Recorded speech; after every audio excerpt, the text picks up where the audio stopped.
Hello guys, I'm Saroj Kumar Sharma. Welcome back to my channel Pragya Science Coaching Center or PS Coaching Center. Today we will read Now the Leaves Are Falling Fast. This is the third poem of class 12th English.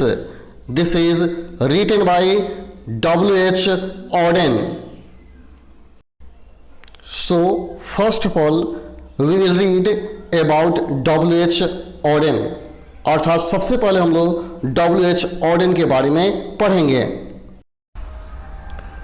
Western Hugh Odean, born in 21 February 1907 and died 29 September 1973। W.H. Odean का जन्म 21 फरवरी 1907 को और इनकी मृत्यु 29 सितंबर 1973 को हो गया था। Who won the Pulitzer Prize in 1948 for his collection The Age of Anxiety। W.H. Odean ने अपने संग्रह चिंता की उम्र के लिए 1948 में पुलित्जर पुरस्कार जीता था। यहाँ एज ऑफ एंजाइटी का अर्थ चिंता का उम्र है।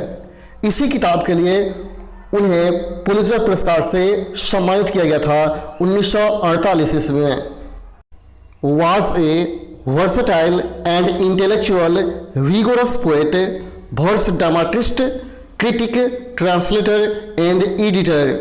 वे एक बहुमुखी और बौद्धिक रूप से सशक्त कवि, प्रबुद्ध लेखक, आलोचक, अनुवादक और संपादक थे।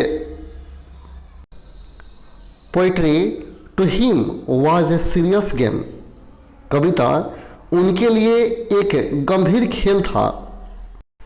Which should deepen people's self-awareness, but it should in no case directly affect man's political or religious choice। यहाँ कवि कह रहा है which should deepen people's self-awareness। जो इनकी कविताएं थी वह लोगों की आत्म जागरूकता को गहरा करना चाहता था, but in no case directly affect man's political और रिलीजियस चॉइस। लेकिन यह किसी भी मामले में सीधे पुरुषों की राजनीतिक या धार्मिक पसंद को प्रभावित नहीं करना चाहता था। W.H. ऑडेन की जितनी भी कविताएं हैं वह लोगों की आत्म जागरूकता को तो बढ़ावा देती ही हैं, प्लस वह किसी भी पुरुषों के राजनीतिक या धार्मिक पसंद को प्रभावित नहीं करता है। अगला पंक्ति है His early poems exhibits his interest in political affairs। उनकी शुरुआती कविताएं जो उन्होंने प्रारंभ में कविता लिखा था, तो उनकी जो शुरुआती कविताएं हैं राजनीतिक मामलों और विचारों में उनकी रुचि को प्रदर्शित करती है। But his later poems are overly Christians and more personal in the tone. लेकिन जो उन्होंने बाद में कविता लिखा है वह ईसाई और स्वर में अधिक व्यक्तिगत है। जो बाद में लिखा गया वो ईसाई धर्म से ज़्यादातर संबंधित है, लेकिन पहली जो कविताएं हैं वह राजनीतिक मामलों और विचारों में उनके रुचि को प्रदर्शित करता है। As a technician Auden explored a variety of stanza forms and metres. W.H. Auden एक टेक्नीशियन के रूप में विभिन्न प्रकार के श्लोक रूपों का खोज किया। जैसा कि आप लोग देखते हैं कि कविताओं में श्लोक लिखा जाता है ना, तो उस श्लोक का भिन्न भिन्न रूप क्या होना चाहिए उसको W.H. ने खोज किया था। As a technician he had a passion for word coining and using archaic words.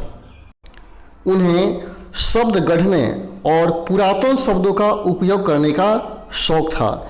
गढ़ने माने शब्द बनाने, यानी W.H. ऑडेन को शब्द बनाने और पुरातन शब्दों का उपयोग करने का शौक था। Which makes him at times difficult to understand, जिसे कई बार समझना मुश्किल हो जाता है।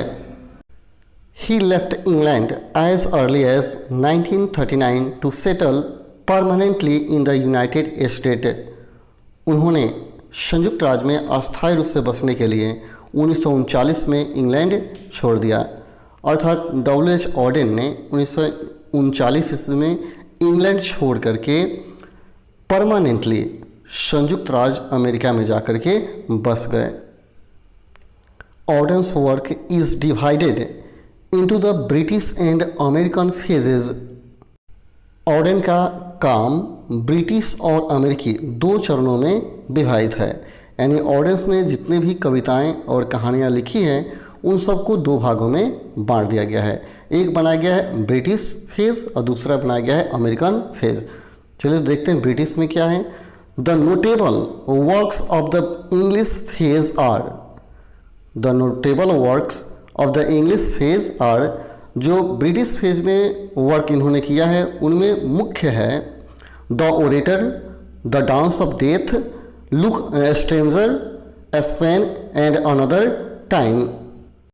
The notable works of the American phase includes, और अमेरिकी चरणों का जो उनका मुख्य नोटेबल कार्य है वह है first new year letter, second for the time being and the age of anxiety and the shield of Achilles. यानी इतने कार्य हैं जो अमेरिकी फेज में इन्होंने किया है। ब्रिटिश और अमेरिकी फेजों में जो इन्होंने किताब और कहानियाँ लिखी है उनको आप ध्यान में रखेंगे, क्योंकि ये सब ऑब्जेक्टिव में पूछे जाते हैं, ये सब काफ़ी इम्पोर्टेंट हैं। The present lyric now the leaves are falling fast enact the frustration inherent in human life. जो हम लोग प्रेजेंट वर्तमान गीत, लिरिक यानी लिरिक का मतलब है गीत, जो प्रेजेंट वर्तमान गीत हम लोग पढ़ने जा रहे हैं जिसका नाम है now the leaves are falling fast, इसका हिंदी हुआ अब पत्ते तेजी से गिर रहे हैं। ये जो कविता है यह एक प्रकार का गीत है जिसको हम लोग पढ़ने जा रहे हैं।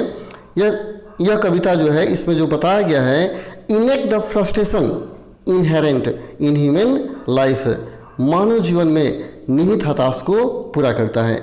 यह जो गीत है मानव जीवन में जो निराशा है उसको पूरा करने का काम करता है।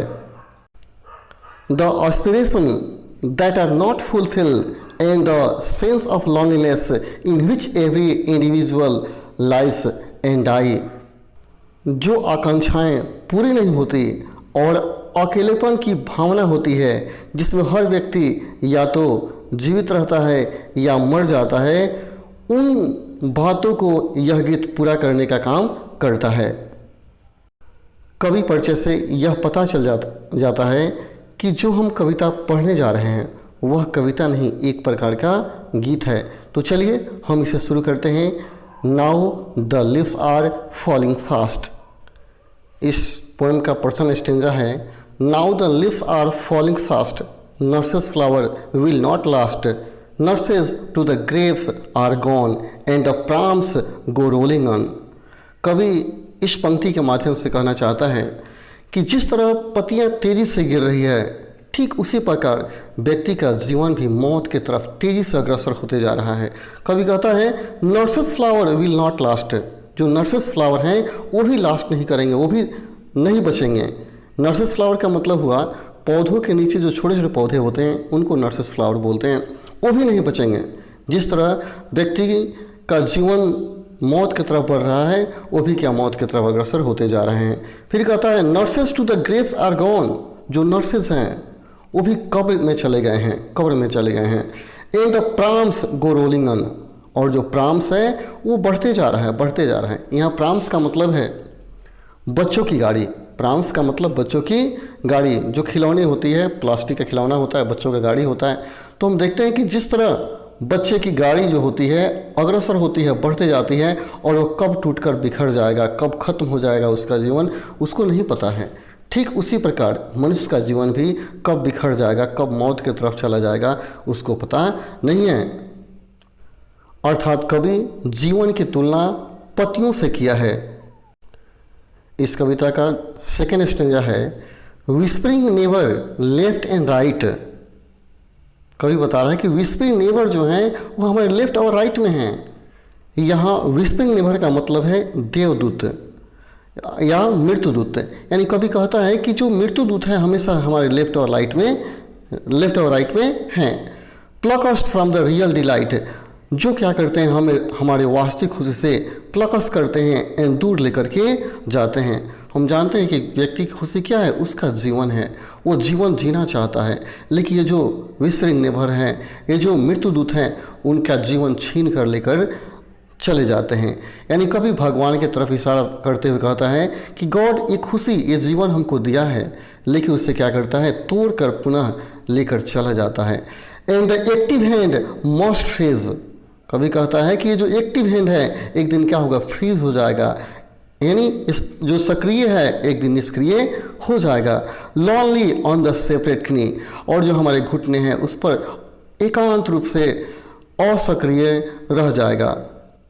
कविता का तीसरा स्टेंजा है dead in the hundreds at the back, यानी पीछे सैकड़ों मरे पड़े हैं। Follow wooden in our track, और सब के सब लकड़ी के ट्रैक में रखे गए हैं। Arms raise stiffly to improve in false attitude of love, यहाँ कवि पुनः ईश्वर की तरफ इशारा करते हुए कहता है कि उसने हम लोगों के साथ फॉल्स एटीट्यूड दिखाया है, झूठा प्यार दिखाया है, क्योंकि उसने जीवन दिया और पुनः जीवन ले रहा है। यानी जब वह दे दिया तो फिर ले क्यों रहा है। कवि के कहने का मतलब यही है, क्योंकि भगवान का जो वादा है वो फॉल्स यहाँ सिद्ध हो रहा है।